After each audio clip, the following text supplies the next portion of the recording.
horror show has had enormous success in its 13-year history. It's become a mecca for escapists who dress up like characters and chant back at performers. But why has it acquired such a following? Joe Daniels, who plays Frankenfurter, explains. I find there's no situation in the play that really doesn't apply to everyday life.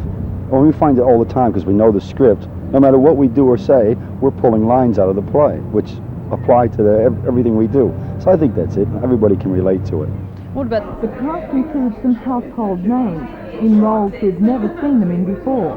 Russell Morris plays the devious riffraff, Victoria Nichols the seemingly innocent Dennis, and King James the seemingly boring Brad. The Joe Daniels, a musician who's played with some of the great Jane Hendrix and Janis Joplin, his acting debut has turned out to be a lot of fun. I'm loving it. I'm really hamming it up, and each night I get to be a little bit more of a ham, and I've never had so much fun, and been paid for it too.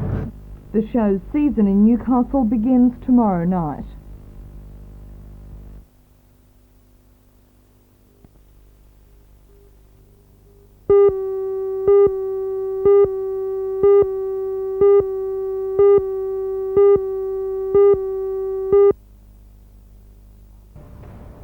Artists like opera singers Robert Bickerstaff and Pearl Berridge and Newcastle's Repertory Theatre will transform the City Hall into a 19th century music hall in a show called An Evening of Edwardian Delights.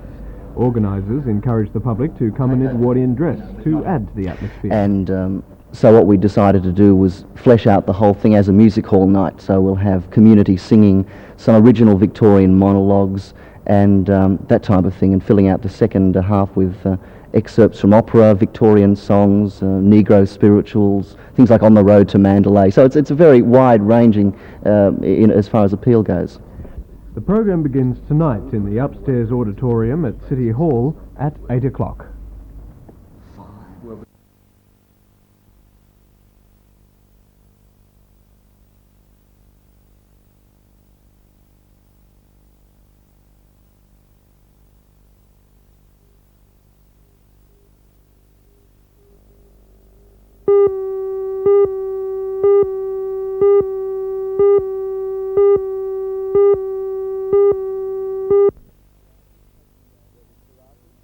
There'll be karate, taekwondo and kung fu all on display tomorrow.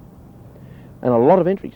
Yes, a lot. We had to cut it off at 300. We had over 380. We knocked 80 people back.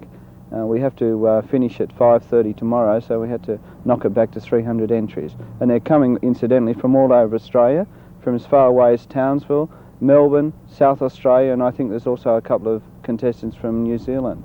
Well, you've got the numbers there. What about the standard these days? Well, the standard is excellent. There'll be men, women and children fighting of all grades and all standards, and also for the first time ever there'll be a team event, Sydney versus Newcastle, a 7-man team event, so that should be really interesting. Certainly should. We like the rivalry up here, by the way.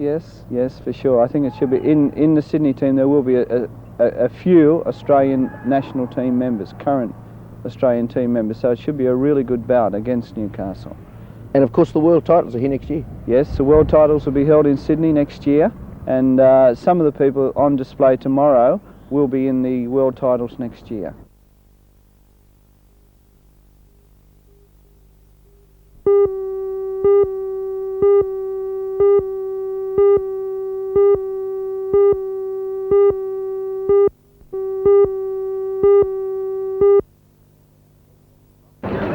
Legacy's Button Day is one of its most important fundraising activities. From early in the morning, dozens of volunteers, mostly high school students, were on the street gathering donations.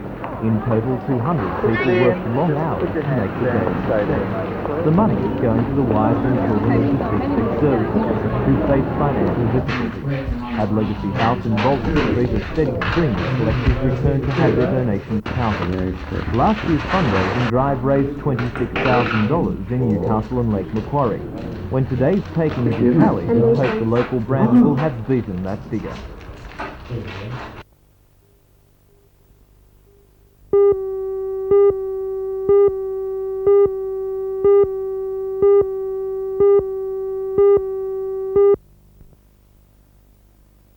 Ready, pedal, step. More than 200 entrants competed in today's event, which is one of the major race sanction meetings in the state. Organised by the Newcastle Night Riders BMX Club, competitors travelled from as far away as New Zealand, Wollongong and Bathurst to ride for trophies in the age section, valued at over $1,500. Names including Australian senior champion Greg Hattaway and young Glenn Speed, who's ranked second in his age division, were the hot favourites of the day. The highlight event being the judging of the 1985 Mr. and Miss Pedals.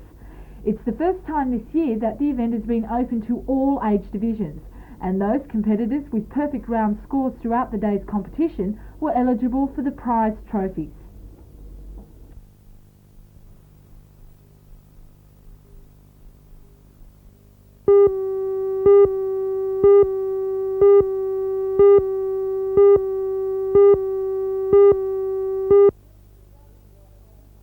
Which Georgie boy turned into a novel. Went smoothly today. The four cast members have about 4 weeks to rehearse through the Freight of Virginia Wolf, and already the play has generated great interest.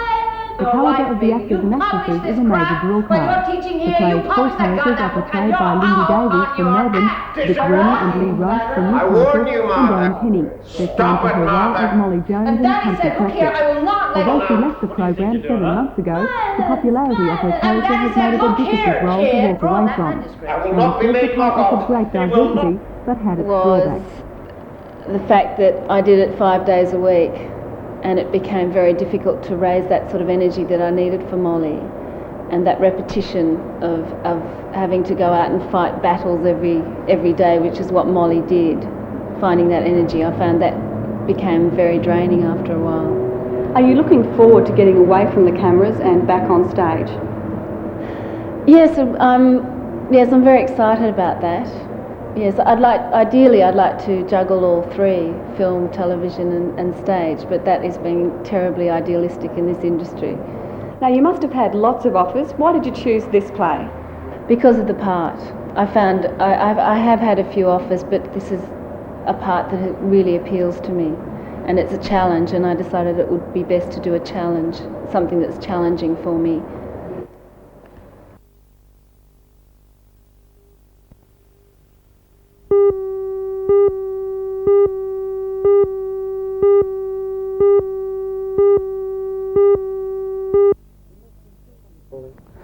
In less than 200 years of settlement, Australia's landscape has taken quite a battering. In fact, the impact of man has been quite dramatic. Farmers, particularly in search of a better livelihood, increased productivity and greater land use, have fallen trees and completely denuded hillsides and plains. But now the tide is starting to turn, and for the very same reasons, our farmers are being encouraged to replace the trees that they so wantonly destroyed. A lot of trees have disappeared, and we're finding now that we're getting accelerated soil erosion. We've got less protection for our animals. We're just losing the nice Australianness of our landscape. Sue Wakefield is the State Coordinator of the Trees on Farms program, being sponsored by the Department of Agriculture in response to scenes such as these, which alas are far too common legacies of our rural expansion of yesteryear. She'd like to see more of these windrows being planted, not only for their aesthetic value, but also as a hedge against erosion and salinity problems.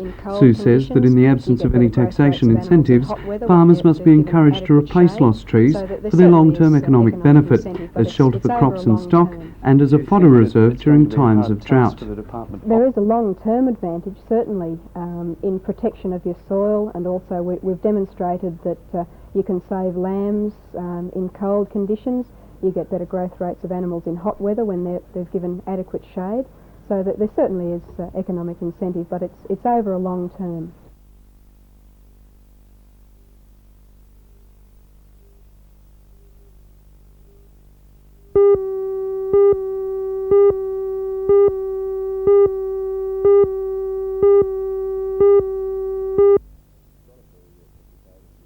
It's got to be at this overview of the whole farm level, and this is really where the program's going to be concentrating to develop systems whereby farmers who perhaps over recent years have been forced due to economic circumstances, for example, to perhaps push their properties harder than they would even like to push them, is to develop techniques and management ways of integrating the whole farm process so that perhaps we don't push the land as hard as it's been pushed in the past, still achieve good agricultural productions at a viable level, and that way we preserve the land for the future use. The Joint Ag Department and Soil Conservation Service Conservation Farming Campaign was launched earlier this month and will be an ongoing program throughout the state. In the Hunter, the key advisors will be Ian Williams, well, conservation the Deputy Regional very Director of the Soil Conservation in any Service, part of the state. and Barry Bailey, program in the the Hunter. Department's Regional Director. Well, we formed what we call a conservation They'll be farming putting together a advisory number group of field days to show farmers different farming practices and to get them thinking seriously about how they can avoid depleting existing soil, energy and water resources while still maintaining their farm's productivity and viability. Ian Williams says the Hunter's farmlands are probably better off than others in the state, but added that after a detailed erosion study of the region, there's no room for farmers to be complacent. Certainly not, because you can have overgrazing, overclearing. There's a wide range of land uses that can lead to the soil breakdown and erosion, even under a grazing situation. Acting on this information, Barry Bailey says the Conservation Farming Campaign locally... We're going to have a three-pronged attack. We're going to concentrate on the broadacre cropping around about the Merriwa area.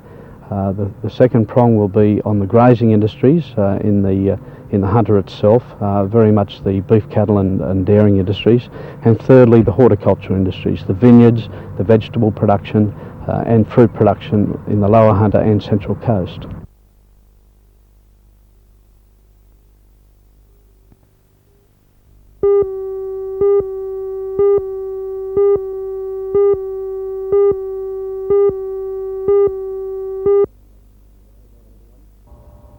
Good morning everyone and welcome once again. Well, as promised, we'll look at one or two of the minor dividends from the 1985 federal budget. And let me make it loud and clear, I'm not talking politics. I'm all in favour of any moves that will help create jobs not only for the young people of Australia but for all the unemployed. But as far as the minor dividends are concerned, I'm talking in the main about superannuation. And let me also add that the third part of the budget, and that's probably the most important part of all, will come around mid to late September when we hear the announcements or pronouncements on so-called meaningful tax reform, and we'll certainly review that. But let's look at the small concessions. Number one, if you're self-employed, please note that as from this financial year, you can now claim $1,500 a year by way of superannuation fund contributions as a tax deduction, as against $1,200 in previous years.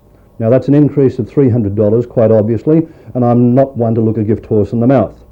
Number two, and again I'm talking in relation to superannuation, following the new rules that were introduced with regard to tax on lump sum superannuation payments as from the 1st of July 1983, the threshold has been increased from $50,000 to $55,000. Now what am I talking about? Well, under those new rules, if you were 55 years of age and over, you would pay tax on your lump sum, the first $50,000 of your lump sum, at the rate of 15% per annum, or 15%, not per annum, but 15%. Now, in relation to this increase, you will now only pay 15%, that's tax of 15%, on 55,000. So the increase once again is 5,000, and once again shouldn't be ignored. But let me remind you that the old rules still apply to lump sum superannuation payments earned prior to the 1st of July 1983, and those old rules mean that you are only paying tax on 5% of the lump sum. I'll leave those thoughts with you, and I'll see you next Monday.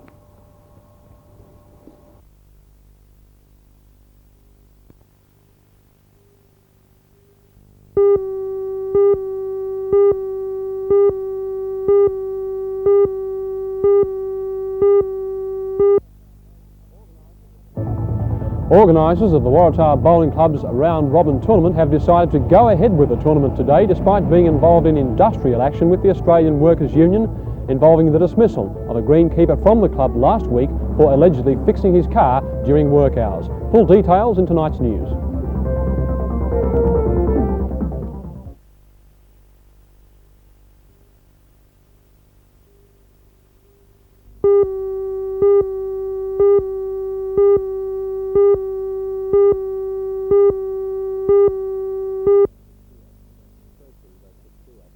Firstly, they took two actions. The first one, of course, was the $1,000 fine placed on the Newcastle 2nd Division Association.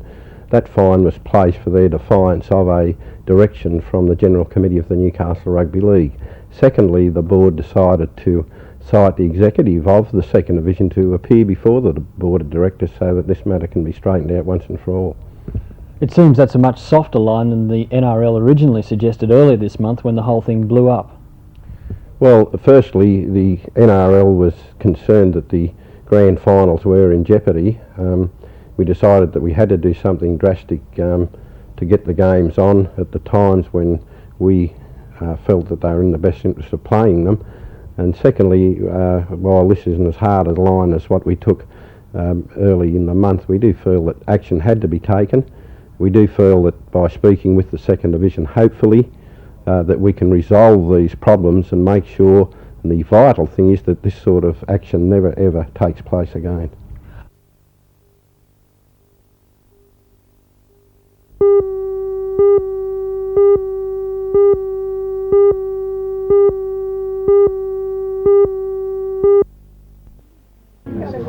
Lindy McNair's previous works include Playwright 1 and its sequel, Playwright 2. Both books were aimed at teaching high school students basic playwriting techniques. Her latest text, Play Act 1, is targeted at Year 9 and 10 students and provides information about the different elements of the performing arts. Play Act 1 takes the elements of a play and divides it up and concentrates on each element and provides exercises that show those aspects of the play. What prompted you to write the book?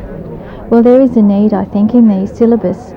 It says that plays should be seen as performance, and that's fairly difficult in 40-minute lessons in a classroom. So the book sets out to show how plays can be seen as a performance in an ordinary classroom. Now, its sequel is due to be released in November. What ground will it cover? Well, it takes a more sophisticated look at plays as performance. It provides 2 full-length plays for the students to look at as performance and to experiment with and explore.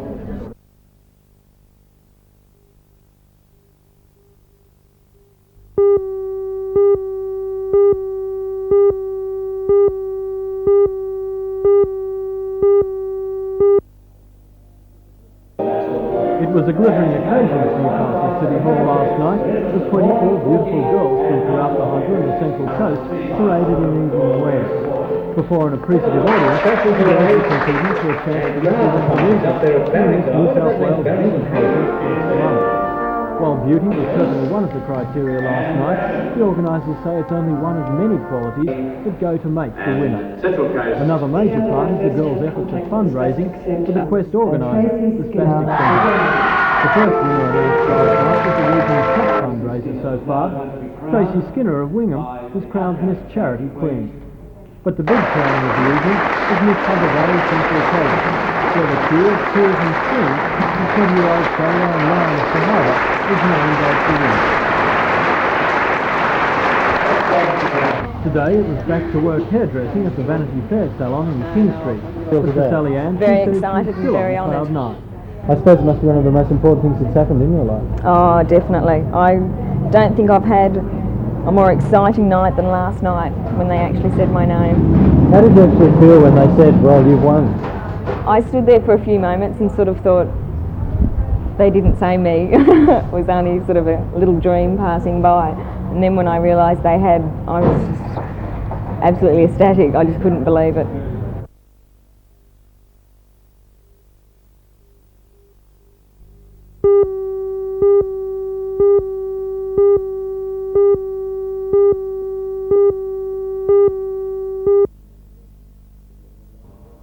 Good morning everyone and welcome.